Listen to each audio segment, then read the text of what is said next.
Bom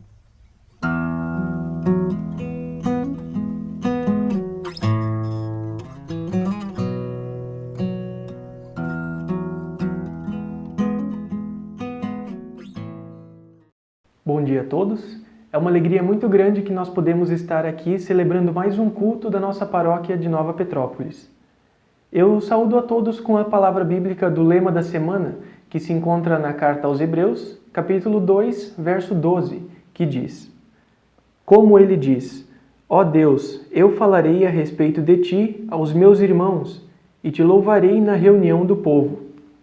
A palavra de Deus nos mostra tudo que Deus já fez por nós e tudo o que Ele ainda faz por nós. E é por esse motivo que a comunidade cristã se reúne em torno da palavra no culto, porque essa palavra tem a ver conosco e ela é direcionada a nós. Que nós tenhamos consciência disso e que, assim como diz o texto lido, louvemos ao Senhor, seja nos nossos cultos, nas nossas atitudes, nos nossos pensamentos. Que nunca deixemos de falar a respeito do nosso Deus ao nosso próximo. Façamos isso na certeza de que Deus está conosco e que Ele nos capacita para transmitirmos a Sua palavra da melhor maneira possível. E é em nome desse Deus que é Pai, Filho e Espírito Santo que iniciamos esse culto. Amém. Convido a todos para uma palavra de oração. Senhor nosso Deus, muito obrigado porque o Senhor nos deu a Tua palavra, Deus. Obrigado porque através dela Tu se revela para nós, Deus, e ela nos mostra também tudo o que você já fez por nós no passado e também tudo o que o Senhor faz por nós agora no tempo presente. Muito obrigado por isso, Senhor. Peço que nos abençoe no nosso momento de culto agora, momento de anúncio da Tua palavra, que essa palavra ela frutifique em nossos corações e que ela faça diferença nas nossas vidas. Assim oramos em nome de Jesus. Amém. Um bom culto a todos nós.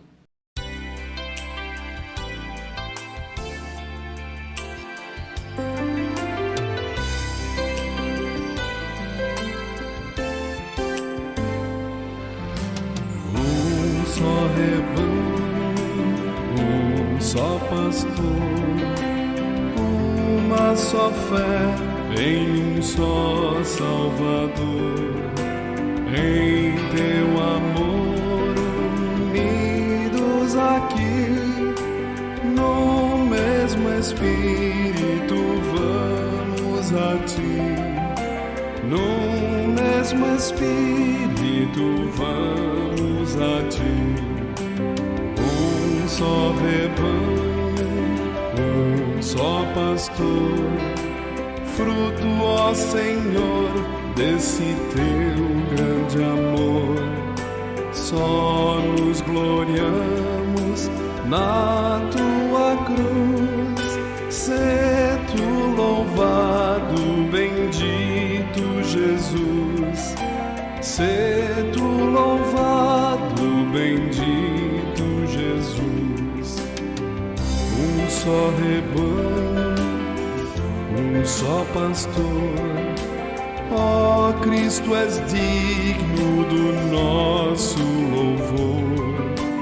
Tu és o imã que nos atrai e só por Ti adoramos o Pai, e só por Ti adoramos o Pai. Um só rebanho, um só pastor, nós esperamos por Ti, ó Senhor. É face a face que vamos ver quem nos amou e por nós quis morrer. Quem nos amou e por nós quis morrer.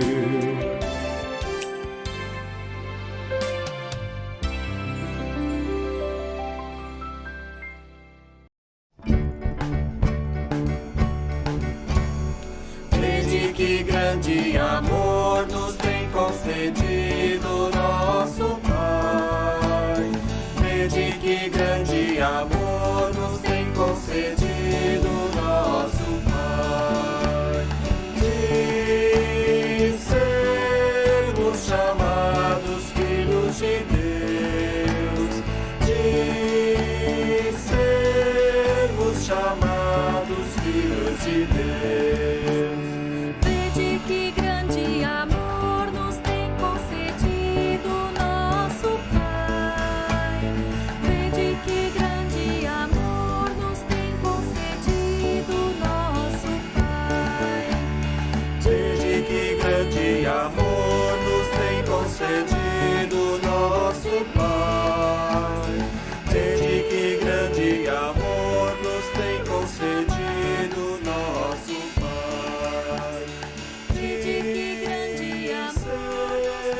chamados filhos de Deus. Sermos chamados filhos de Deus. Convido a comunidade para juntos lermos o texto previsto para a prédica de hoje, que se encontra no Evangelho de Marcos, capítulo 10, versículos 2 até 12. Leio na versão NTLH. Alguns fariseus, querendo conseguir uma prova contra ele, perguntaram: de acordo com a nossa lei, um homem pode mandar a sua esposa embora? Jesus respondeu com esta pergunta: o que foi que Moisés mandou? Eles responderam: Moisés permitiu ao homem dar à sua esposa um documento de divórcio e mandá-la embora. Então Jesus disse: Moisés escreveu esse mandamento para vocês por causa da dureza do coração de vocês. Mas no começo, quando foram criadas todas as coisas, foi dito: Deus fez homem e mulher. Por isso, o homem deixa o seu pai e a sua mãe para se unir com a sua mulher. E os dois se tornam uma só pessoa. Assim, já não são duas pessoas, mas uma só. Portanto, que ninguém separe o que Deus uniu. Quando já estavam em casa, os discípulos tornaram a fazer perguntas sobre esse assunto.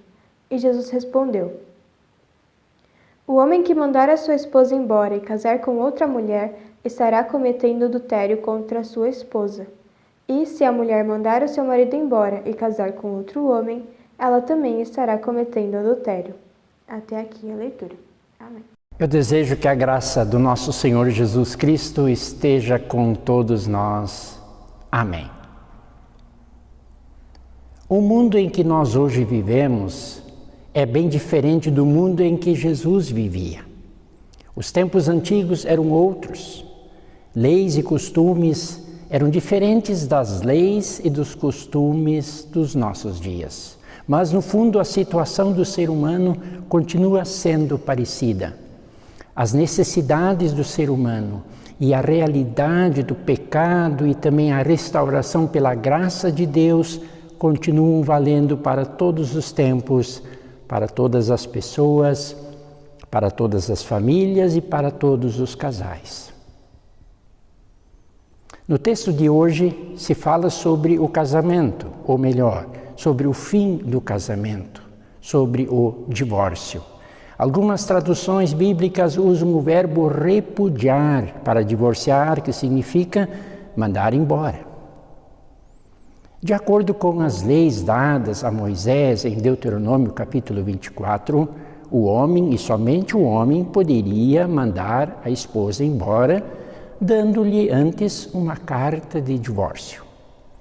O documento era escrito diante de testemunhas e certamente a mulher recebia algum dinheiro ou algumas provisões para poder voltar até a casa dos seus pais. Com a carta em mãos, ela tinha um mínimo de dignidade. Ela não era, então, considerada adúltera ou até prostituta. Mas as razões para o homem se divorciar tinham se tornado absurdas no tempo de Jesus. Havia rabinos que validavam o divórcio se o marido achasse algum comportamento da mulher indecente, como deixar os braços de fora das roupas compridas, ou se ela queimasse o arroz que estava cozinhando para o marido. Naturalmente, Jesus é contra estes absurdos. E na conversa com os fariseus, que estes sim tinham esta mentalidade patriarcal, Jesus lhes lembra que Moisés permitiu o divórcio por causa da dureza do coração humano. A lei foi dada como exceção para, de alguma maneira, administrar os estragos que o coração humano endurecido, insensível e egoísta estava produzindo. Jesus não se detém na lei de Moisés, mas deixa bem claro que Deus criou o homem e a mulher como parceiros de vida, em igualdade de valor, com dignidade igual como pessoas criadas à imagem e semelhança do próprio Deus. Jesus lembra o que está em Gênesis capítulo 2, que no casamento há o deixar para trás a casa dos pais e tornar-se independente deles. Acontece a união de corpos e de almas, tornando-se uma só carne, conforme a linguagem bíblica. Duas pessoas diferentes, homem e mulher, formam uma nova unidade. E esta unidade, chamada casamento, não é para um certo tempo apenas, mas para toda a vida. Jesus enfatiza que esta é a vontade de Deus desde o início da criação. A vontade de Deus é o casamento de qualidade. Já as leis que envolvem o divórcio, desde o tempo de Moisés até hoje, são um remendo, porque nem sempre agimos conforme a vontade de Deus.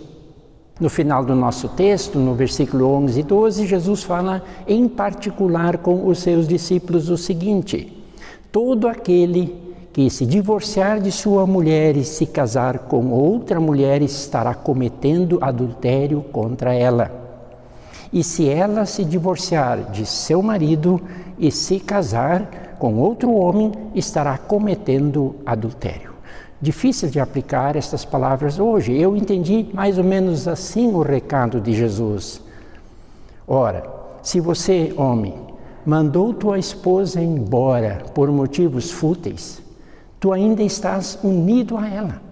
Se você casar de novo, vive em pecado, vive em adultério, não tanto por causa da união com a segunda esposa, mas porque você prejudicou a primeira.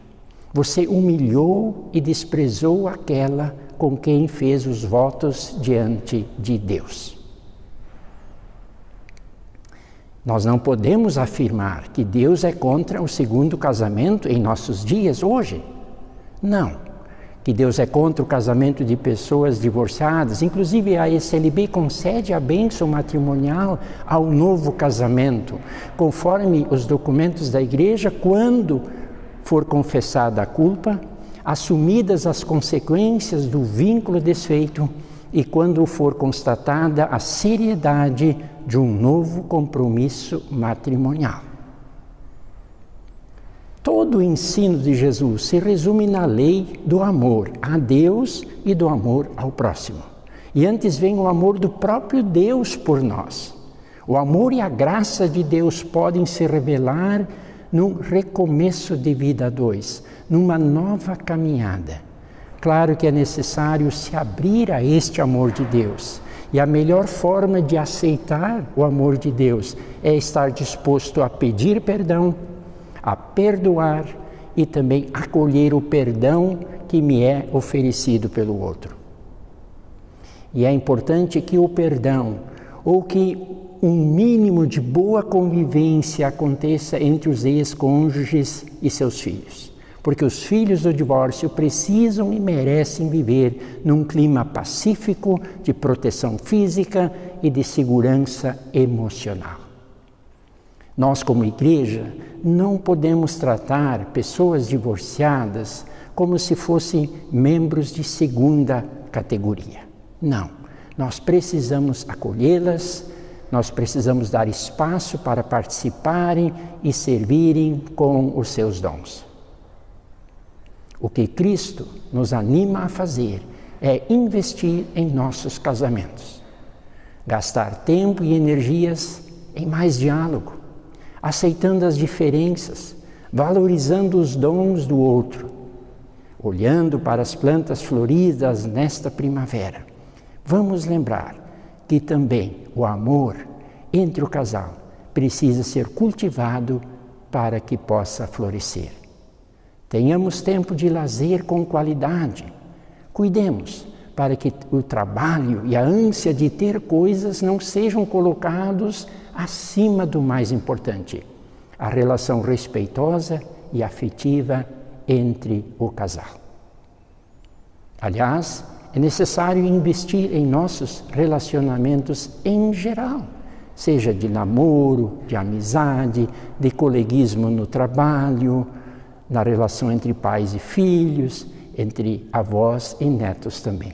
A convivência amorosa e pacífica nos ajuda a construir famílias saudáveis e também um mundo melhor. Que Deus nos ajude nesta tarefa. Amém. Convidamos a todos para uma palavra final de oração. Senhor Deus e Pai amado, nós queremos te louvar e te agradecer por termos sido servidos pela Tua Palavra. Obrigada, Senhor, porque por meio da Tua Palavra Tu nos mostras a Tua vontade e Tu nos orientas, nos mostrando o caminho pelo qual devemos seguir. Entregamos nas Tuas mãos as nossas vidas e te pedimos, ó Deus, para que Tu possas, por meio do Teu Santo Espírito, nos conduzir. E permita, Senhor, que a Tua Palavra em nosso coração encontre terreno fértil, a fim de que a Palavra possa germinar e produzir frutos, frutos que edifiquem, que fortaleçam o Teu reino.